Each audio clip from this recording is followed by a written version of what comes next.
بسم اللہ ولو آخرہ سورۃ الزاریات اعوذ باللہ من الشیطان الرجیم والزاریات ذروا فالحاملات وقرا فالجاریات یسرا فالمقسمات امرا انما توعدون لصادق وان الدین لواقع صدق اللہ العظیم۔ والزاریات ذروا، اور قسم ہے بکھیرنے والی ہواؤں کی اڑا کر، فالحاملات وقرا، پھر جو بادلوں کا بوجھ اٹھانے والی ہیں، فالجاریات یسرا، پھر جو نرمی سے چلنے والی ہیں، فالمقسمات امرا، پھر جو بارش کے اس معاملے کو تقسیم کرنے والی ہیں، انما توعدون لصادق، بے شک تم سے جو وعدہ کیا جاتا ہے وہ سچا وعدہ ہے، وان الدین لواقع، اور بے شک جزا و سزا واقع ہو جانے والی ہے۔ والسماء ذات الحبک، قسم ہے آسمان کی جو راستوں والا ہے، انکم لفی قول مختلف، بے شک تم ایک اختلاف والی بات میں پڑے ہوئے ہو، یوفق عنہ من افق، بہکایا جاتا ہے اس بدلے کے دن سے جو پہلے بہکایا گیا ہے، قتل الخراسون، قیاس آرائیاں کرنے والے مارے گئے، الذین هم فی غمرۃ ساہون، وہ جو بڑی غفلت میں بھولے ہوئے ہیں، یسألون ایان یوم الدین، پوچھتے ہیں کہ یہ بدلے کا دن کب ہوگا، یوم هم علی النار یفتنون، جس دن وہ آگ پر تپائے جائیں گے، ذوقوا فتنتکم، ان سے کہو اپنی شرارت کا مزہ چکھو، ھذا الذی کنتم بہ تستعجلون، یہی ہے جسے تم جلدی مانگا کرتے تھے، ان المتقین فی جنات وعیون، بے شک جو متقی ہیں باغات میں اور چشموں میں ہوں گے، آخذین ما آتاہم ربہم، وہ جو انہیں ان کا رب عطا فرمائے گا اس سب کو لینے والے ہوں گے، انہم کانوا قبل ذلک محسنین، بے شک اس سے پہلے وہ نیکی کرنے والے تھے، کانوا قلیلا من اللیل ما یہجعون، اور رات کے بہت تھوڑے حصے میں سویا کرتے تھے۔ اللہ نے ان کی یہ خصوصیت بیان فرمائی ہے کہ وہ راتوں کو اٹھا کرتے تھے، اللہ کے حضور قیام کیا کرتے تھے، اللہ کے قرآن کی تلاوت کرتے تھے، وبالاسحار هم یستغفرون، اور سحر کے اسحار اوقات میں، سحری کے وقت میں وہ بخشش مانگا کرتے تھے اللہ سے، وفی اموالہم حق للسائل والمحروم، اور ان کے مال میں حصہ تھا مانگنے والے کے لیے بھی اور جو محروم شخص ہے اس کے لیے بھی، وفی الارض آیات للموقنین، اور زمین میں نشانیاں ہیں یقین کرنے والوں کے لیے، وفی انفسکم، اور تمہارے اپنے وجود میں بھی، افلا تبصرون، تو کیا تم دیکھتے نہیں، وفی السماء رزقکم، اور آسمان میں تمہارا رزق ہے، وما توعدون، اور وہ بھی جس کا تم سے وعدہ کیا جاتا ہے، اور رزق تو اللہ کی طرف سے طے ہے، وہ آسمان سے نازل کیا جائے گا، اب یہ ہم پر ہے کہ ہم اس رزق کو حاصل کرنے کا کون سا راستہ استعمال کرتے ہیں، وہ رزق ہم حلال سے حاصل کرتے ہیں کہ حرام راستے کو چن لیتے ہیں، ملے گا وہی جو اللہ نے طے کر دیا ہے، فورب السماء والارض، قسم ہے آسمان و زمین کے رب کی، انہ لحق، بے شک وہ قیامت حق ہے، مثل ما انکم تنطقون، جیسے کہ تم بولتے ہو، جیسے تم گفتگو کرتے ہو، جیسے تمہارا بولنا برحق ہے، ویسے ہی اس قیامت کا آنا بھی حق ہے۔ هل اتاک حدیث ضیف ابراہیم المکرمین، نبی صلی اللہ علیہ وسلم کہ آپ کے پاس ابراہیم علیہ السلام کے معزز مہمانوں کی بات آئی، وہ فرشتے جو انسانی شکل میں بھیجے گئے تھے ابراہیم علیہ السلام کے پاس، اور وہ مہمان بن کے حاضر ہوئے تھے، اذ دخلوا علیہ فقالوا سلاما، جب وہ حاضر ہوئے تو ان کی خدمت میں تو انہوں نے سلام کہا، قال سلام قوم منکرون، ابراہیم علیہ السلام نے بھی انہیں سلام کہا، اور انہیں وہ کچھ اجنبی سے لوگ محسوس ہوئے، فراغ الی اہلہ، پھر وہ جلدی سے گئے اپنے گھر والوں کی جانب، فجاء بعجل سمین، اور پھر ایک بھنا ہوا ایک بڑا موٹا تازہ سا بچڑا تیار کر کے لے آئے، گوشت پکایا انہوں نے کہ ان مہمانوں کی تکریم کی جائے، فقربہ الیہم، پھر ان کے سامنے اسے کھانے کے لیے پیش کیا، قال الا تاکلون، تو پوچھا کہ آپ کھاتے کیوں نہیں، فاوجس منہم خیفہ، تو دل میں انہوں نے ان سے کچھ خوف محسوس کیا، قالوا لا تخف، فرشتوں نے کہا ڈریے نہیں، وبشروہ بغلام علیم، اور انہیں ایک علم والے بیٹے کی خوشخبری دی، فاقبلت امرأته فی سرۃ، ان کے سامنے ان کی زوجہ آئیں گفتگو کرتی ہوئی، فسکت وجہها، پھر انہوں نے اپنے ماتھے پہ ہاتھ مارا، وقالت عجوز نقیم، اور کہنے لگی بڑھیا اور بانج عورت کے ہاں بیٹا کیسے ہوا، قالوا كذلك قال ربك، فرشتوں نے کہا اسی طرح ہوگا اس لیے کہ آپ کے رب نے ایسے فرمایا ہے. انہ هو الحکیم العلیم، بے شک وہ کمال حکمت والا اور سب کچھ جاننے والا ہے. 27ویں پارے کا آغاز ہے. قال فما خطبكم ایها المرسلون، ابراہیم علیہ السلام نے پوچھا ہے بھیجے جانے والوں کس مہم پہ آئے ہو؟ قالوا، وہ فرشتوں نے عرض کیا انا ارسلنا الی قوم مجرمین، بے شک ہم ایک مجرم قوم کی طرف بھیجے گئے ہیں. لنرسل علیہم حجارۃ من طین، تاکہ ہم ان پر پکی ہوئی مٹی کی کنکریاں برسائیں. لوط علیہ السلام کی قوم کی جانب. مسومۃ عند ربک للمسرفین، ان پر تمہارے رب کی طرف سے نشان لگائے گئے ہیں ان حد سے بڑھنے والے لوگوں کے لیے، مختص کر دی گئی ہیں. وہ عذاب طے ہو چکا ہے اللہ کی جانب سے. فاخرجنا من كان فيها من المؤمنين، پھر ہم نے نکالا اسے جو اس بستی میں ایمان والوں میں سے تھا. فما وجدنا فيها غير بيت من المسلمين، ہم نے اس میں سوائے ایک گھر کے کوئی اور گھر نہیں پایا مسلمانوں کا. وترکنا فيها آیةً، اور ہم نے اس میں ایک نشانی چھوڑی للذین یخافون العذاب العلیم، ان لوگوں کے لیے جو دردناک عذاب سے ڈرنے والے ہیں. وفی موسیٰ، اور موسیٰ علیہ السلام میں بھی اللہ کی نشانی ہے. اذ ارسلناه الى فرعون بسلطان مبین، جب ہم نے انہیں فرعون کی طرف بھیجا ایک واضح دلیل کے ساتھ. فتولی برکنہ، فرعون نے اپنی قوت کے سبب ان سے رخ پھیر لیا. وقال ساحر او مجنون، اور کہا کہ یہ تو جادوگر ہے یا دیوانے ہیں، معاذ اللہ. فاخذناہ وجنودہ، ہم نے اسے اور اس کے لشکروں کو پکڑ لیا. فنبذناہم فی الیم، پھر ہم نے انہیں دریا میں پھینکا. وہو ملیم، جبکہ وہ خود کو ملامت کر رہا تھا. وفی عاد، اور عاد میں بھی ایک نشانی ہے. اذ ارسلنا علیہم الریح العقیم، جب ہم نے ان پر خیر سے خالی کی گئی ہوا کو بھیجا. ما تذر من شیء اتت علیہ، وہ کسی چیز کو چھوڑتی نہیں تھی جس پر آن پڑتی تھی. الا جعلته كالرمیم، مگر وہ اسے ریزہ ریزہ کر دیتی تھی. وفی سمود، اور سمود میں بھی نشانی ہے اللہ کی. اذ قیل لهم تمتعوا حتى حین، جب ان سے کہا گیا ایک وقت تک فائدہ اٹھا لو. فعتوا عن امر ربهم، پھر انہوں نے اپنے رب کے حکم سے سرکشی کی. فاخذتهم الصاعقة وهم ينظرون، تو انہیں اس کڑک نے آ پکڑا جسے وہ دیکھ رہے تھے. فما استطاعوا من قیام، پھر وہ اس قابل نہیں تھے کہ کھڑے رہ سکیں. وما كانوا منتصرین، اور نہ ہی وہ بدلہ لینے والے تھے. وقوم نوح من قبل، اور قوم نوح جو ان سے پہلی تھی. انہم كانوا قوما فاسقین، بے شک وہ بھی نافرمان لوگ تھے. والسماء بنيناها بأيد، اور آسمان اسے ہم نے قوت سے پیدا کیا ہے. وَإِنَّا لَمُوسِعُونَ، اور بے شک ہم وسعت دینے والے ہیں. وَالْأَرْضَ فَرَشْنَاهَا، اور زمین ہم نے اسے بچھایا ہے. فَنِعْمَ الْمَاهِدُونَ، تو ہم کیا خوب بچھانے والے ہیں. وَمِن كُلِّ شَيْءٍ خَلَقْنَا زَوْجَيْنِ، اور ہم نے ہر چیز کے دو دو جوڑے پیدا کیے ہیں. لَعَلَّكُمْ تَذَكَّرُونَ، تاکہ تم نصیحت حاصل کرو. فَفِرُّوا إِلَى اللَّهِ، دوڑو اللہ کی جانب. انی لکم منہ نذیر مبین، بے شک میں تمہاری طرف اس کی جانب سے خبردار کرنے والا اور واضح طور پہ خبردار کرنے والا ہوں. ولا تجعلوا مع اللہ الہا آخر، اور اللہ کے سوا کسی اور کو اپنا معبود نہ بناؤ. انی لکم منہ نذیر مبین، بے شک میں تمہارے لیے اس کی طرف سے واضح خود خبردار کرنے والا ہوں. کذالک ما اتى الذین من قبلہم من رسول، اسی طرح ان لوگوں کے پاس رسول نہیں آئے جو ان سے پہلے تھے. الا قالوا ساحر او مجنون، انہوں نے بھی یہی باتیں کہی تھیں جو مشرکین مکہ ہے نبی صلی اللہ علیہ وسلم آپ کے بارے میں کہہ رہے ہیں کہ یہ جادوگر ہیں یا مجنون ہیں، معاذ اللہ. اتواصوا به، کیا انہوں نے وصیت کی ایک دوسرے کو اس کی. بل ہم قوم طاغون، بلکہ وہ تو سرکش لوگ ہیں. فتول عنہم، اے نبی صلی اللہ علیہ وسلم ان کافروں سے رخ پھیر لیں. فما انت بملوم، آپ ہرگز ملامت کیے ہوئے نہیں ہیں. وذکر، اور آپ نصیحت کرتے رہیے. ان لوگوں کی باتیں آپ کے راستے میں رکاوٹ نہ بنے، آپ کی ہمتیں ماند نہ پڑنے پائیں. آپ اپنا کام کرتے رہیں، ان کو چھوڑ دیں ان کے حال پہ. آپ نصیحت کریں، آپ اپنے رب کا پیغام پہنچائیں اللہ کے بندوں کو. فإن الذکر تنفع المؤمنین، بے شک یہ نصیحت ایمان والوں کو فائدہ دیتی ہے. ان لوگوں پر جو منکر ہیں، جو مخالف ہیں، ان پر اگر اثرات نہیں ہو رہے تو اس پر آپ کو پریشان ہونے کی ضرورت نہیں. آپ اہل ایمان کے لیے اس نصیحت کو جاری رکھیے. وما خلقت الجن والانس الا ليعبدون، ہم نے انسانوں جنوں کو پیدا نہیں کیا مگر صرف اور صرف اس لیے کہ وہ اللہ کی بندگی کریں. یہاں دو باتیں سمجھ لیں.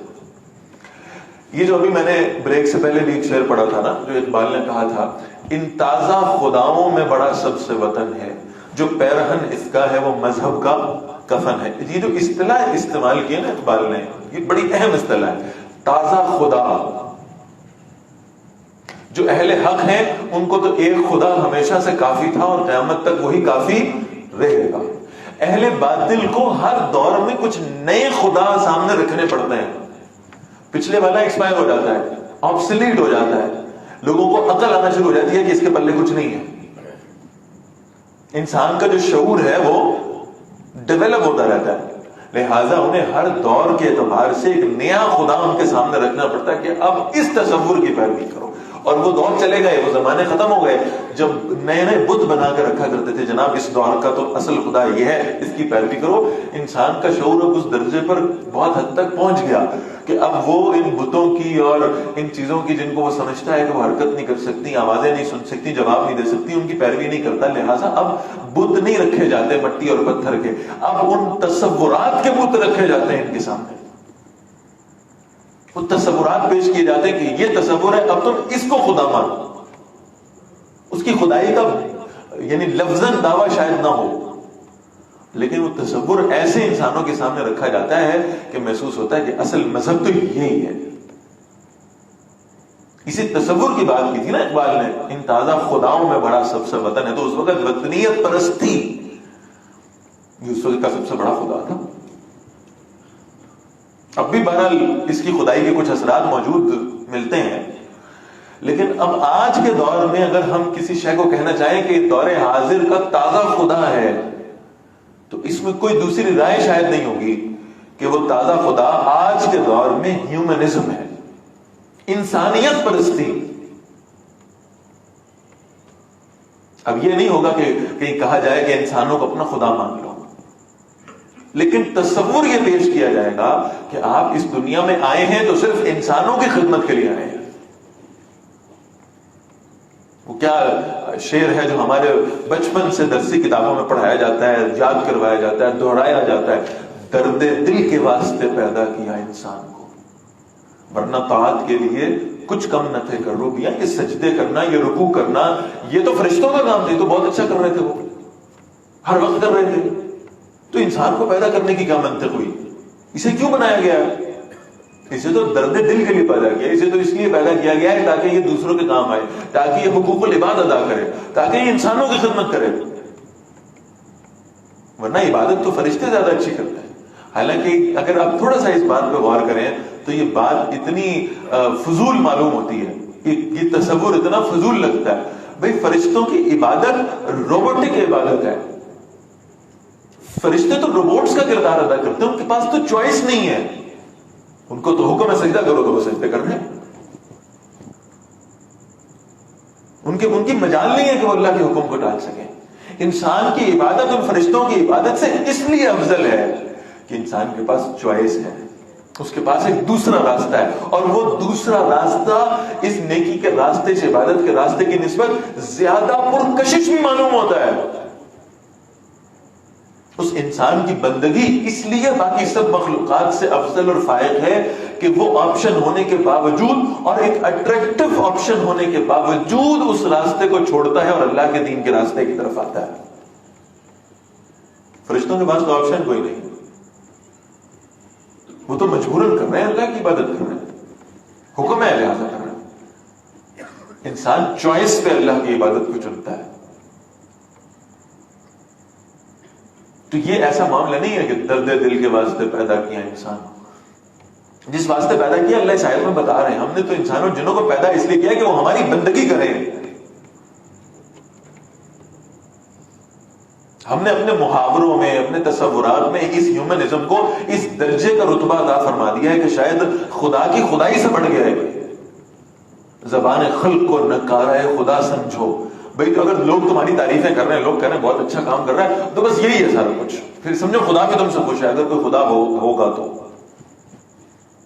پھر وہ بھی تم سے خوش ہوگا. اگر خدا کی مخلوق تم سے راضی ہے تو پھر خدا بھی خوش ہے.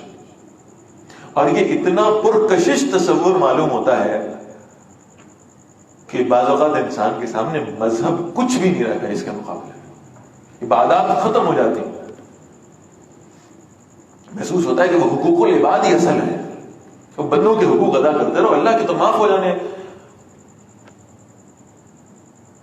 لہذا پھر انسان کی پوری توجہ انسانوں کی خدمت پر مبذول ہو جاتی ہے. یہ کوئی یعنی اپنے تئیں کوئی بری بات نہیں ہے.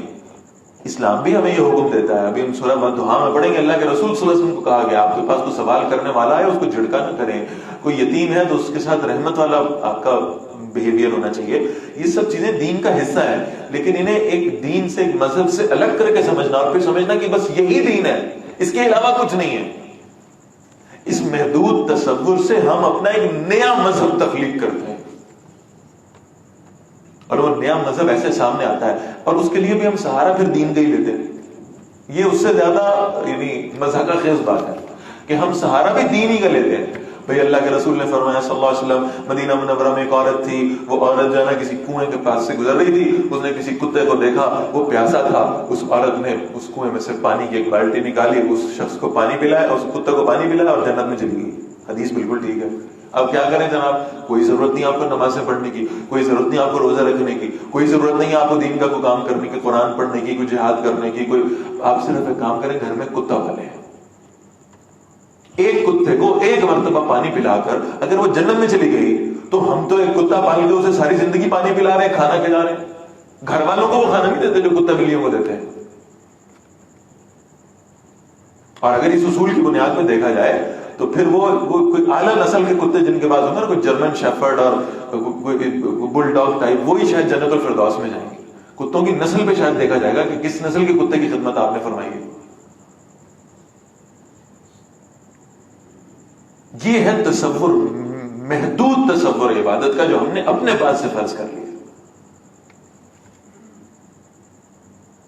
انسانوں کی خدمت کرو، انسانوں کو جو ہے نا وہ سرو کرو، بس یہی اصل کام ہے. اب آپ اگر غریبوں کی مدد کر رہے ہیں بہت اچھی بات ہے، کیجئے، لیکن اس کی کاسٹ پر آپ سمجھیں کہ یہ نمازیں پڑھنا اور یہ دین کے معاملات کرنا، یہ ہیومنزم کا فتنہ اس قدر ہو جاتا ہے. اب بہرحال نام لینا خیر مناسب نہیں ہے، دنیا سے رخصت ہو جاتے ہیں جب بعض لوگ، تو ان کی مغفرت کے لیے دعا کرنی چاہیے.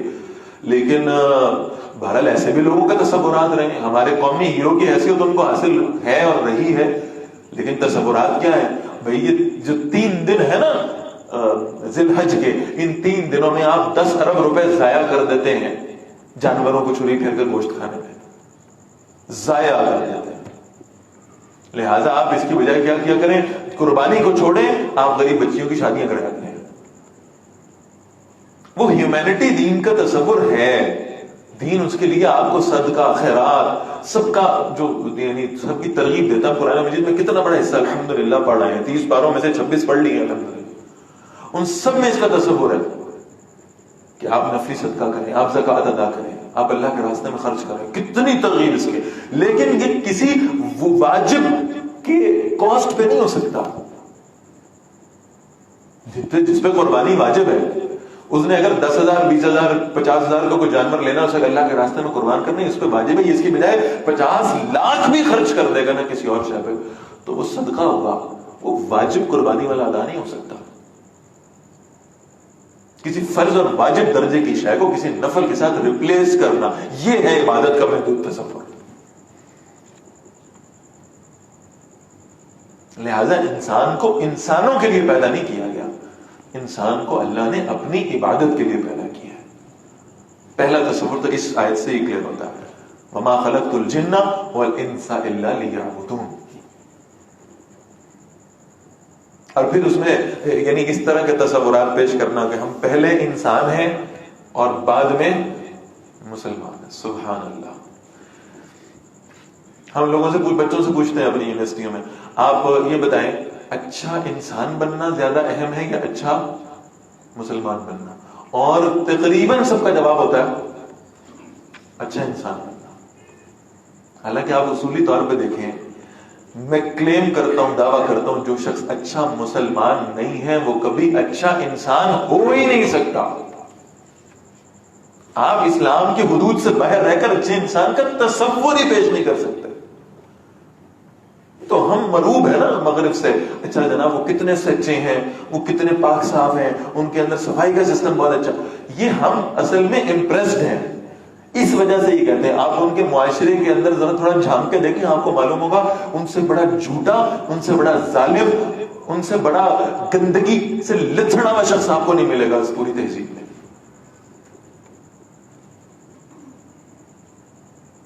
جو شخص اچھا مسلمان نہیں وہ اچھا انسان بن نہیں سکتا. یہ تو دو الگ الگ چیزیں ہو ہی نہیں سکتی. وہ جو اچھا مسلمان ہے صرف وہ اچھا انسان ہے. تو ہم یہاں اچھا انسان بننے نہیں آئے, ہم اچھا مسلمان بننے آئے. جب اچھا مسلمان بنیں گے تو اچھے انسان خود بن جائیں گے انشاءاللہ. اور اس اچھے انسان بننے کے لیے میرے پاس صرف ایک سٹینڈرڈ ہے. اگر میں اس سٹینڈرڈ کو فالو نہیں کروں گا میں کبھی اچھا انسان نہیں بن سکتا. اور وہ سٹینڈرڈ ہے محمد الرسول اللہ صلی اللہ علیہ وسلم. بس لہذا صرف انسانوں کے لیے نہیں, دنیا میں میرے آنے کا مقصد ہے اللہ کی بندگی اختیار کرنا. ایک بات ہے. دوسری بات عرض کر رہا ہوں. اچھا, اب جب یہ الفاظ آتے ہیں اور عام طور پہ مترجمین نے بھی یہ ترجمہ کیا ہے کہ ہم نے انسانوں اور جنوں کو صرف اور صرف اپنی عبادت کے لیے پیدا کیا, تو اب ایک عام تصور تھا عبادت کا, محدود تصور جو میں نے عرض کر دیا, جو عوام الناس کے اندر ایک عبادت کا محدود تصور دینداروں کے ہاں بھی ہے. جو دین پہ چلنے والے لوگ ہیں ان کے ہاں بھی عبادت کا ایک محدود تصور ہے کہ عبادت کیا ہے, نماز, روزہ, حج اور زکات. اور اس کے لیے دلیل ہے, اللہ کے رسول نے فرمایا صلی اللہ علیہ وسلم بنی الاسلام علی خمس, 5 چیزوں پہ اللہ نے اسلام کی بنیاد رکھی ہے. وہ کیا ہے؟ شہادت اللہ الہ الا اللہ, تم اس بات کی گواہی دو کہ اللہ کے سوا کوئی معبود نہیں ہے. تو کلمہ پڑھ لیا, آپ مسلمان ہو گئے. اب 4 چیزیں باقی رہ گئی ہیں, ذرا ان کو گن لیتے ہیں. نماز, روزہ, حج اور زکات. ہم یہ سمجھتے ہیں, دیندار لوگ یہ سمجھتے ہیں کہ عبادت یہی ہے. اب آپ اس کو اینالائز کریں, ان 4 میں سے 2 تو ہر شخص پہ واجب ہی نہیں ہے.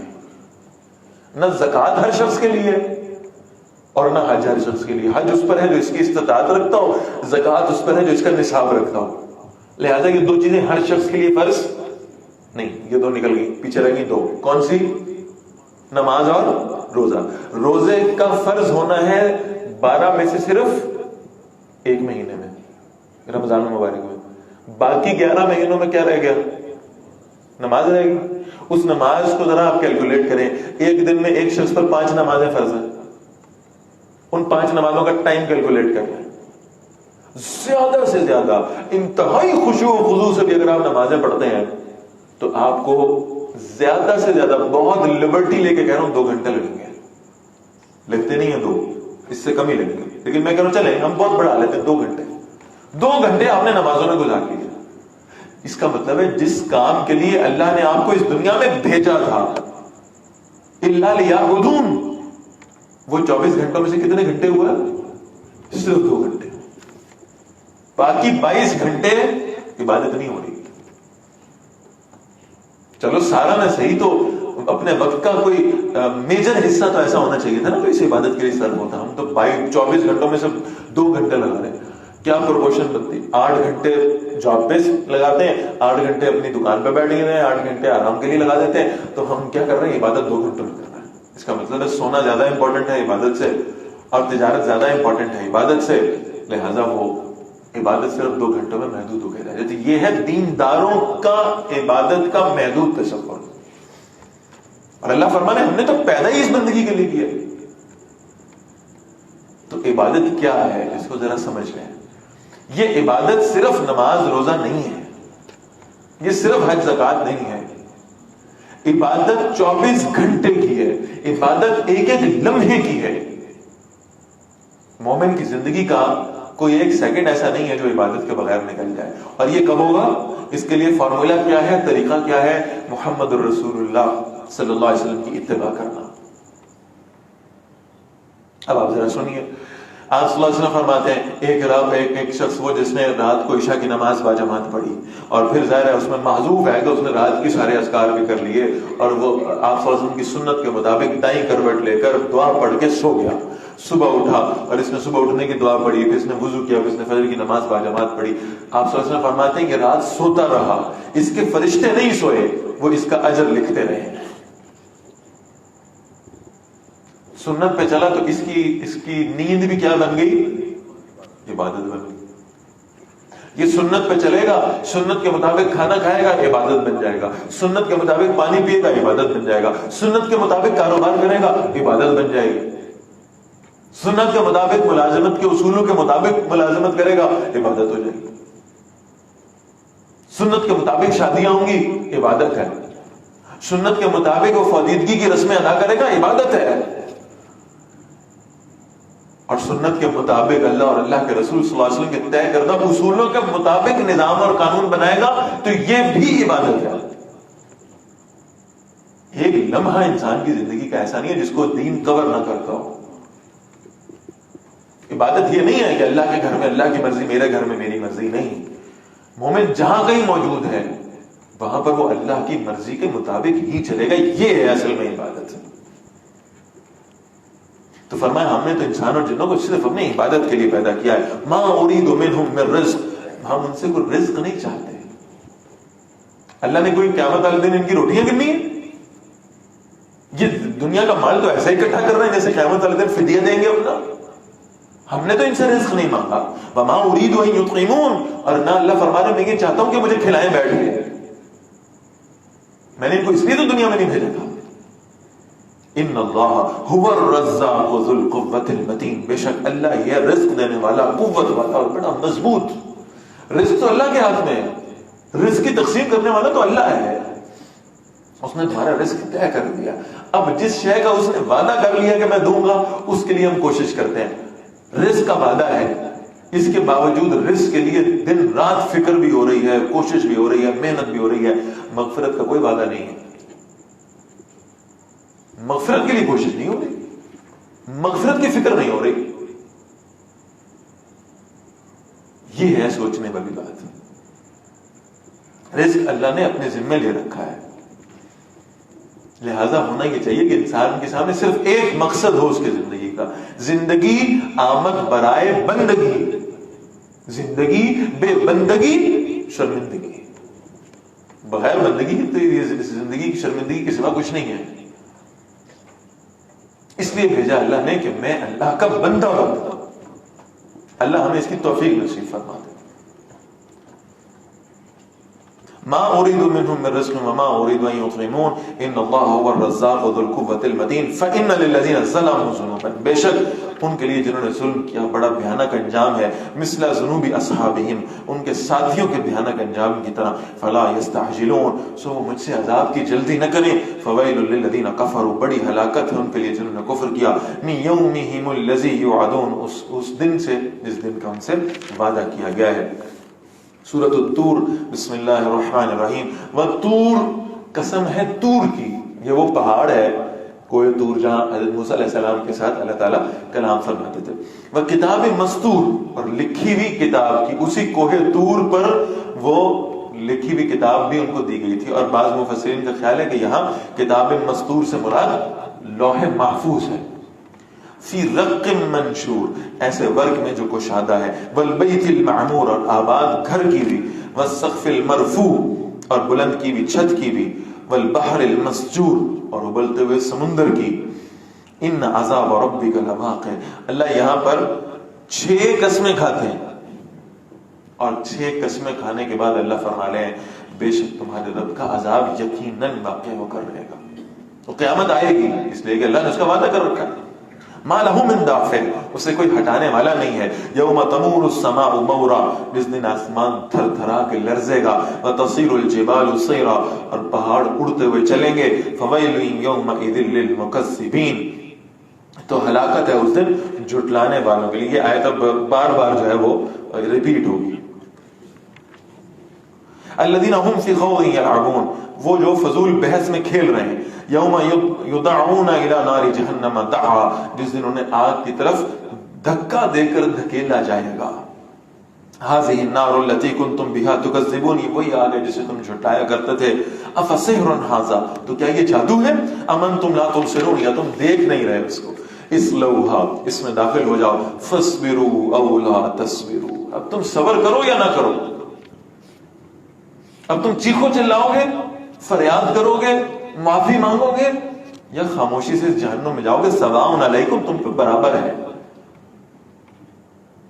اس چیخنے چلانے کا، اس فریاد کرنے کا آج تمہیں کوئی فائدہ نہیں ہونے والا. انما تجزون ما کنتم تعملون، بے شک بدلے میں تم وہی دیے جاؤ گے جو تم کیا کرتے تھے. ان المتقین فی جنات و نعیم، بہت خوبصورت نقشہ کھینچا ہے اللہ نے. بے شک یہ متقی، یہ پرہیزگار، اللہ کی نافرمانی سے بچنے والے، یہ تو باغات میں اور بڑی نعمت میں. فاکہین بما آتاہم ربہم، لطف اٹھانے والے ہیں اس سے جو ان کے رب نے عطا فرمایا ہے. ووقاہم ربہم عذاب الجحیم، اور ان کے رب نے انہیں بھڑکتی ہوئی آگ کے عذاب سے بچا لیا ہے. یعنی صرف جنت میں لے جایا جانا یہ اللہ کی نعمت نہیں ہے صرف، بلکہ جہنم سے بچایا جانا بھی اللہ کا بہت بڑا فضل ہے. کلوا واشربوا ہنیئا بما کنتم تعملون، مزے سے کھاؤ پیو اس کے بدلے میں جو تم دنیا میں اعمال کیا کرتے تھے. متکئین علی سرر مصفوفہ، وہ ٹیک لگا کر بیٹھنے والے ان قطار میں بچھائے گئے تختوں پر. وزوجناہم بحور عین، اور ہم نے انہیں بڑی آنکھوں والی حوروں کے ساتھ ان کا نکاح کر دیا، ان کو بیاہ دیا ہے ہم نے. والذین آمنوا، اور وہ لوگ جو ایمان لائے. واتبعتہم ذریتہم بایمان، اور ان کی اولاد بھی ایمان کے ساتھ ان کی اتباع کرنے لگی، ان کے پیچھے چلنے لگی. الحقنا بہم ذریتہم، ہم ان کے ساتھ ان کی اولاد کو بھی ملا دیں گے جنت میں. کس قدر خواہش ہوگی ایک دیندار شخص کی کہ میری اولاد بھی میرے نقش قدم پر چلے. وما التناہم من عملہم من شیء، اور ہم ان سے ان کے عمل میں کچھ بھی کمی نہیں کریں گے. کل امرئ بما کسب رہین، اور ہر شخص جو کچھ اس نے کمایا ہے اس کے عوض وہ گروی رکھا گیا ہے. وَأَمْدَدْنَاهُ بِفَاكِهَةٍ وَلَحْمٍ، اور ہم مسلسل انہیں میوے اور گوشت دیتے رہیں گے. مما یشتہون، اس میں سے جو وہ چاہیں گے. یتنازعون فیہا کأسا، ایک دوسرے سے جام چھینیں گے. یہ ایک باہمی شغل ہوگا، کوئی ایسا نہیں ہے کہ کوئی لالچ ہے یا کوئی کمی ہے جنت میں خدا نہ خواستہ، یہ ایک دوسرے سے لڑ کے چھین کے پینے کی کوشش کر رہے ہیں. بس یہ یوں سمجھیں ایک فرینکنس کا انداز ہوگا. لا لغو فیہا ولا تحسین، اور اس میں نہ ہو کوئی بےہودہ بات ہوگی اور نہ گناہ میں ڈالنے والی شے ہوگی. وَيَطُوفُ عَلَيْهِمْ غِلْمَانٌ لَهُمْ، اور ان کے خدمت گزار بچے وہ ان کے آس پاس پھریں گے، چھوٹی عمر کے لڑکے جن کو غلمان کہا گیا. اور ظاہر ہے یہ اس لیے ہے کہ انسان اپنی دنیاوی بیویوں کے ساتھ بھی ہوگا وہاں، اور اس کے پاس حوریں بھی ہوں گی، تو اس کی پرائیویسی قائم رہے، اس کے لیے اس کی خدمت کرنے کے لیے وہ کم عمر کے لڑکے ہیں جن کی ذمہ داری لگائی گئی ہے. کأنہم لؤلؤ مکنون، وہ ایسے ہیں جیسے چھپائے ہوئے موتی ہیں. وأقبل بعضهم على بعض، اور ان میں سے بعض کی طرف متوجہ ہوں گے. یتساءلون، ایک دوسرے سے سوال کرتے ہوں گے. جنتی ایک دوسرے سے پوچھتے ہوں گے. قالوا، کہیں گے، انا كنا قبل في اهلنا مشفقین، اس سے پہلے ہم اپنے گھر والوں میں رہا کرتے تھے، اپنے گھر والوں کے ساتھ مشغول ہو کر ہم اللہ کے احکامات سے غافل نہیں ہوتے تھے. ہم تو ڈرتے رہتے تھے، ہم تو ہر وقت اس خوف میں مبتلا رہتے تھے کہ میں اللہ کے حضور پیش ہونا. ہماری اولادیں، ہماری بیویاں، ہمارے رشتہ دار، ہمارے گھر کے معاملات ہمیں اللہ سے غافل نہیں کر سکے تھے. فمن اللہ علینا، اللہ نے بڑا احسان کیا ہم پر. ووقانا عذاب السموم، اور اللہ نے ہمیں اس جلسا دینے والی لو کے عذاب سے بچا لیا ہے. انا کنا من قبل ندعوہ، بے شک ہم اس سے پہلے اللہ کو پکارا کرتے تھے. انہ هو البر الرحیم، بے شک وہ بڑا احسان کرنے والا، بڑا رحم کرنے والا ہے، جو اس نے آج ہمیں اس جنت میں پہنچا دیا. یعنی جنت میں جا کر بھی اہل جنت کو اپنے اعمال پہ کوئی غرور نہیں ہے. کتنی محنتیں کی تھی، کتنے سجدے کیے تھے، کتنی تلاوتیں کی تھی، کتنا جہاد کیا تھا جو آج یہاں پہنچے، نہیں. وہ وہاں جا کر بھی اللہ کا شکر ادا کر رہے ہیں. الحمدللہ الذی ہدانا لہذا وما کنا لنہتدی لولا ان ہدانا اللہ، اللہ نے ہمیں اس راستے پہ لگا تھا، اللہ میں جنت تک نہ پہنچا تھا، ہم کبھی نہیں پہنچ سکتے. اپنی عبادتوں سے تو ہم دنیا کی نعمتوں کا حق نہیں ادا کر سکتے. کچھ آئیے کہ ہم یہ گمان کریں کہ ان عبادتوں کی بنیاد پر ہم جنت کی نعمتیں حاصل کر لیں گے. یہ تو اللہ کا فضل و کرم ہے کہ اللہ نے ہمیں یہاں تک پہنچایا ہے. اللہ بھی ہمیں ان لوگوں میں شامل فرما دے. فذکر، اے نبی صلی اللہ علیہ وسلم نصیحت کیجئے. فما انت بنعمت ربک بکاہن ولا مجنون، آپ اپنے رب کی نعمت سے نہ کاہن ہیں نہ مجنون ہیں. یہ ان کو کہنے دیں، یہ ان کی منہ کی باتیں ہیں. یہ جو آپ صلی اللہ علیہ وسلم کی جناب میں گستاخی کر رہے ہیں، آپ اس پر فکر نہ کیجئے. ام یقولون شاعر، کیا وہ کہتے ہیں کہ آپ شاعر ہیں؟ معاذ اللہ، نتربص به ریب المنون، ہم انتظار کر رہے ہیں اس پر زمانے کی گردش کا. ایک شاعر آدمی ہے، اس کی زندگی ختم ہو جائے گی تو اس کا دین ختم ہو جائے گا، اس کا مشن ختم ہو جائے گا. معاذ اللہ. نہیں، آپ صلی اللہ علیہ وسلم اس دنیا سے رخصت ہو بھی جائیں گے تو بھی قیامت تک آپ کے ماننے والے، آپ پر ایمان رکھنے والے آپ کے اس دین کا پرچم سر بلند کر کے رکھیں گے. کل تربصوا، اے نبی صلی اللہ علیہ وسلم ان سے کہیے انتظار کرو. فإنی معکم من المتربصین، بے شک میں بھی تمہارے ساتھ انتظار کرنے والوں میں سے ہوں. ام تعمرهم احلامهم بهذا، کیا ان کی عقلیں انہیں اس بات کا حکم دیتی ہیں؟ ام هم قوم طاغون، یا وہ حد سے گزرنے والے ہیں. ام یقولون تقولہ، کیا وہ کہتے ہیں کہ پیغمبر علیہ السلام نے اس قرآن کو خود سے گھڑ لیا؟ یہ باتیں خود کرتے ہیں اور اللہ کی طرف منسوب کر دیتے ہیں. معاذ اللہ. بل لا یؤمنون، بلکہ وہ ایمان نہیں لاتے. فلیأتوا بحدیث مثلہ، انہیں چاہیے اگر ایسا ہی ہے نا، اگر یہ کلام البشر ہے تو پھر انہیں چاہیے کہ ایسا کلام خود بھی لے آئیں. بلائیں اپنے شاعروں کو، ادیبوں کو، اور ان سے کہے سب جمع ہو کر ہی صحیح اس جیسا کو کلام لکھ دیں. ان کانوا صادقین، اگر وہ سچے ہیں. ام خلقوا من غیر شیء، کیا وہ بغیر کسی چیز کے پیدا کیے گئے ہیں؟ ام هم الخالقون، یا وہ خود اپنے آپ کو پیدا کرنے والے ہیں؟ ہم خلق السماوات والارض، یا انہوں نے آسمان و زمین کو پیدا کیا ہے؟ بل لا یوقنون، بلکہ وہ یقین نہیں کرتے. ام عندهم خزائن ربک، یا نبی صلی اللہ علیہ وسلم کیا ان کے پاس آپ کے رب کے خزانے موجود ہیں کوئی؟ ام هم المسیطرون، یا وہ ان خزانوں کے نگران ہیں. ام لهم سلم یستمعون فیہ، کیا ان کے پاس کوئی سیڑھی ہے جس پر چڑھ کے وہ سن لیتے ہیں؟ فلیأت مستمعهم بسلطان مبین، تو ان کا سننے والا کو واضح دلیل پھر لے کر آئے. ام لہ البنات، کیا اللہ کے لیے بیٹیاں ہیں؟ یہ فرشتوں کو اللہ کی بیٹیاں قرار دیتے ہیں. معاذ اللہ. اللہ کے لیے بیٹیاں پسند کرتے ہیں. وَلَكُمُ الْبَنُونَ، اور تمہارے لیے بیٹے ہیں. ام تسألهم اجرا، کیا آپ صلی اللہ علیہ وسلم ان سے کوئی اجرت مانگتے ہیں؟ کوئی دنیاوی فائدے کے طلبگار ہیں؟ یہ دین کا کام آپ کسی دنیا کے فائدے کے لیے کر رہے ہیں؟ فہم من مغرم مثقلون، تو کیا وہ تاوان سے بوجھل کیے جانے. انہیں بڑی پریشانی ہے کہ ابھی اللہ کے رسول صلی اللہ علیہ وسلم ہم سے کوئی فیس مانگ لیں گے. ام عندهم الغیب، یا ان کے پاس غیب کا کوئی علم ہے؟ فہم یکتبون، تو وہ لکھ لیتے ہیں. ام یریدون کیدا، کیا وہ کوئی چال چلنا چاہتے ہیں؟ فالذین کفروا هم المکیدون، تو جن لوگوں نے کفر کیا وہ اپنی چال میں خود پھنس جائیں گے. ام لهم الہ غیر اللہ، کیا ان کو کوئی معبود ہے اللہ کے سوا؟ سبحان اللہ عما یشرکون، پاک ہے وہ اللہ اس سے جس کو شریک بناتے ہیں.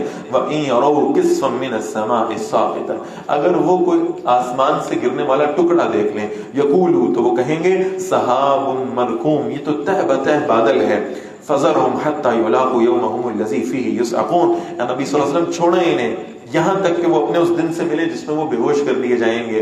یوم لا یغنی عنہم کیدہم شیئا، اس دن ان کی کوئی چال ان کے کام نہیں آئے گی. ولا ہم ینصرون، نہ ہی ان کی مدد کی جائے گی. وان للذین ظلموا عذابا دون ذلک، اور بے شک جنہوں نے ظلم کیا ان کے لیے اس کے علاوہ بھی عذاب ہے، یعنی آخرت میں بھی ان کو دردناک عذاب سے دوچار کیا جائے گا. ولکن اکثرهم لا یعلمون، لیکن ان کے اکثر جانتے نہیں ہیں. وَاصْبِرْ لِحُکْمِ رَبِّكَ، اے نبی صلی اللہ علیہ وسلم بڑا بہت یعنی تسلی دینے کا میٹھا انداز. اے نبی صلی اللہ علیہ وسلم اپنے رب کے حکم کا انتظار فرمائیے. فَإِنَّكَ بِأَعْيُنِنَا، بس یہ تو دو لفظ ہیں نا، یہ دنیا کے بڑے سے بڑے زخم پر مرہم رکھنے والے.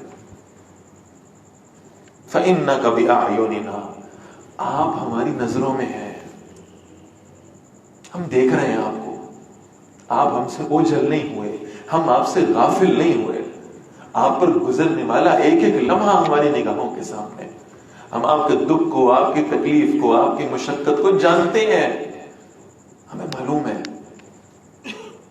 بس کتنا جملہ اگر انسان کو اس کی یقین کی کیفیت حاصل ہو جائے. فَإِنَّكَ بِأَعْيُنِنَا، آپ ہماری نظروں میں.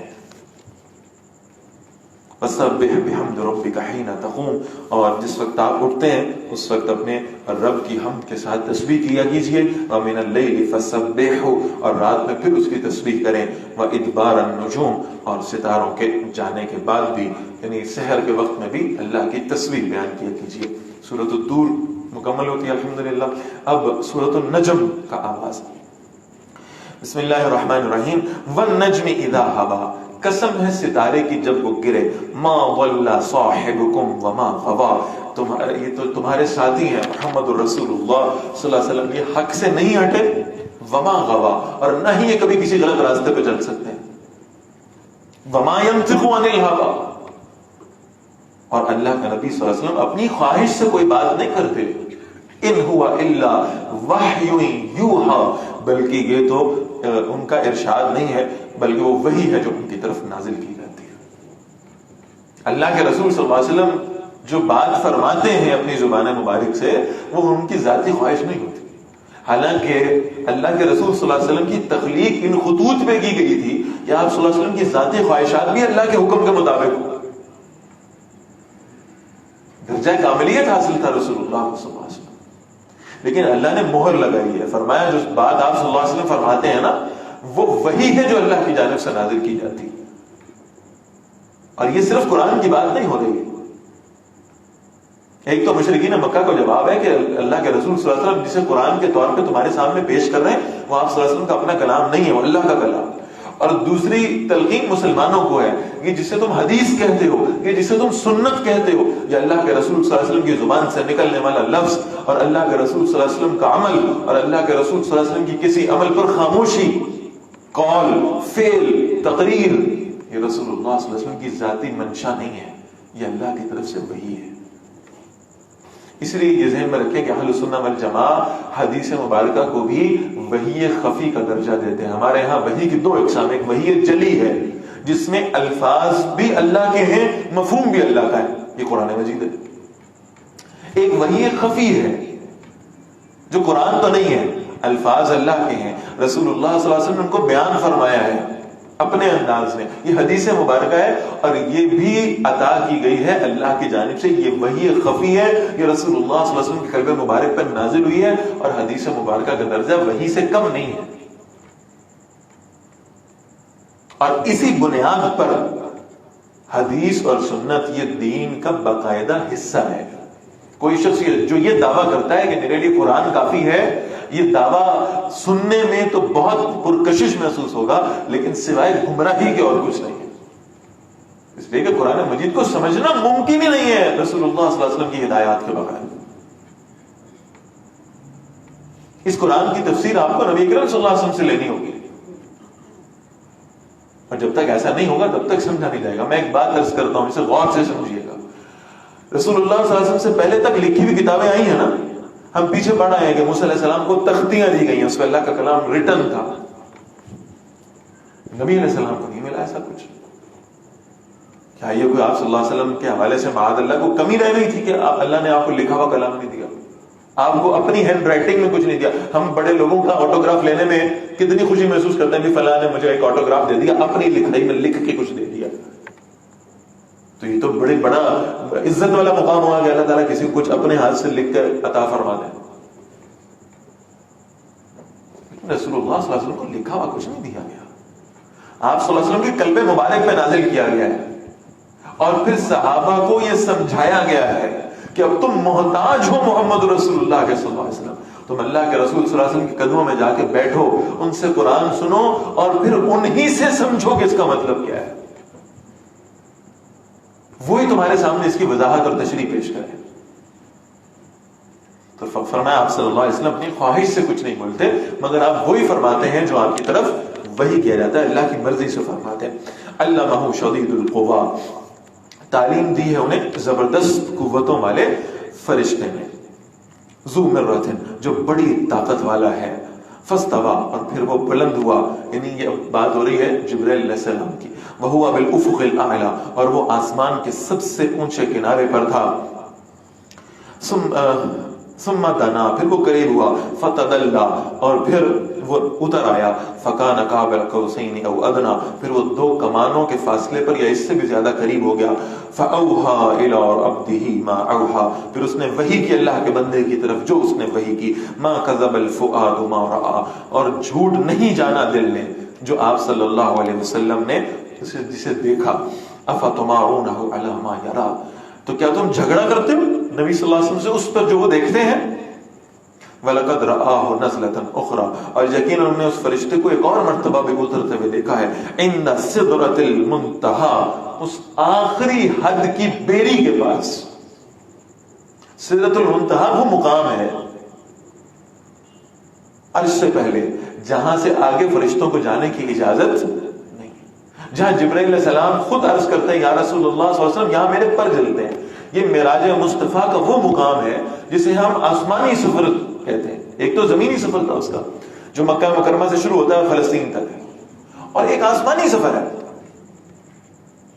وہ آسمانی سفر بیت المقدس سے شروع ہوا اور پھر اس کے بعد 7 آسمان اس میں آئے اور پھر اس کے بعد جنت اور جہنم دکھائی گئی. اس کے بعد سدرۃ المنتہا تک پہنچا اللہ کے رسول صلی اللہ علیہ وسلم. اور اس کے بعد جو معاملات ہوئے ہیں نہ اللہ نے انہیں بیان کرنا ضروری سمجھا, نہ محمد رسول اللہ صلی اللہ علیہ وسلم کی ان کے بارے میں کوئی تشریف فرمائی ہے. لہذا اس میں گمان کرنے کی بجائے صرف ایک بات نوٹ رکھے ذہن میں. اس پہ جو امت میں بحثیں ہوتے رہی ہیں کہ اللہ کے نبی صلی اللہ علیہ وسلم کو رؤیت باری تعالیٰ ہوئی ہے یا نہیں ہوئی, اس پر بحث کرنے کی بجائے صرف یہ پوائنٹ ہمارے ذہن میں رہنا چاہیے کہ جب رسول اللہ صلی اللہ علیہ وسلم نے سدرۃ المنتہا کو بھی کراس کیا نا, اس وقت ساری کائنات, جنت بھی, جہنم بھی, آسمان بھی, زمین بھی, سب کچھ میرے نبی کے قدموں کے نیچے تھا.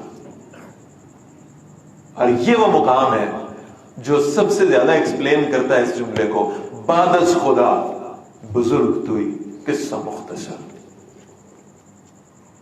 اللہ کے نبی صلی اللہ علیہ وسلم سے زیادہ بلند و بالا اور عظمت والی ہستی پھر رب العالمین کی ہے.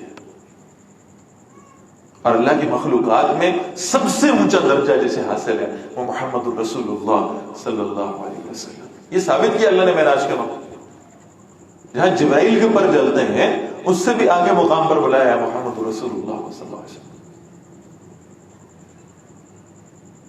جنت اور جہنم دکھائی گئی, آپ کو عین الیقین ہو جائے, آپ اپنی آنکھوں سے اس کا یقین حاصل کریں جس کی آپ نے دعوت دینی ہے. جس جہنم سے ڈرانا ہے, جب آپ نے کوئی شے دیکھی ہوتی ہے آپ اسے زیادہ یقینی انداز میں بیان کرتے ہیں, آپ کی بات میں اثر پیدا ہو جاتا ہے جب آپ نے آنکھوں سے اسے دیکھا ہو.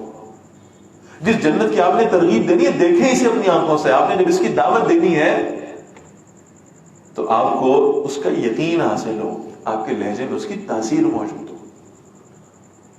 یہ سب مناظر دکھائے گئے, گھبرائے نہیں, آپ جس کی دعوت دے رہے ہیں وہ حق ہے. یہ ہے معراج کا سفر. اللہ نے اپنی قربت سے نوازا ہے. اور جیسے ہم سورہ بنی اسرائیل میں پڑھ آئے ہیں, یہ ذرا اہم بات ہے اور یہ ذہن میں رکھنے والی ہے. سبحان الذی اسری بعبدہ لیلا من المسجد الحرام الی المسجد الاقصی. رات کے اس ایک آخری پہر میں اللہ رسول اللہ صلی اللہ علیہ وسلم کو اپنی قربت سے نوازتے ہیں. اس کا مطلب کیا ہے؟ اگر تم بھی اللہ کی قربت لینا چاہو تو تمہیں رات کے اس آخری پہر میں اٹھنا ہوگا. یہ قربت کا وقت ہے, یہ اللہ کے قریب آنے کا وقت ہے, یہ قبولیت کا وقت ہے, یہ اللہ سے مانگنے کا وقت ہے, یہ مغفرت و بخشش کا وقت ہے.